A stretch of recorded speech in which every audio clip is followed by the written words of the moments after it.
ایک رات سلطان محمود غزنوی رات کے وقت معمول کے مطابق گشت پر تھے اور ایک تندور کے پاس کسی شخص کو سویا ہوا دیکھا، تو اس کو اٹھا کر پوچھا کہ وہ کون ہے۔ جواب میں اس شخص نے بتایا کہ وہ غریب مزدور ہے، دن بھر مزدوری کرتا ہے اور رات کو اس تندور کے پاس ہی سو جاتا ہے۔ سلطان نے پوچھا، اس سردی میں اس کی رات کیسے گزرتی ہے؟ تو اس مزدور نے جواب میں جو کہا اس نے سلطان کو ہلا کر رکھ دیا۔ مزدور نے کہا، جناب، نصف رات آپ کے انداز میں گزرتی ہے اور بقیہ نصف آپ سے زیادہ اچھے انداز میں گزارتا ہوں۔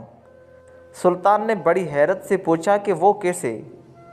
مزدور نے جواب دیا، جب تک تندور گرم رہتا ہے تو میں آپ کے جیسی نیند سے لطف انداز ہوتا ہوں، اور جب تندور ٹھنڈا ہو جاتا ہے تو اٹھ کے اللہ کی عبادت شروع کر دیتا ہوں، جو آپ کے مقابلے میں وقت کا بہتر استعمال ہے۔ اللہ تعالیٰ سے دعا ہے کہ ہم سب کو اچھی زندگی اور نیک اعمال کرنے کی توفیق عطا فرمائے۔ آمین ثم آمین۔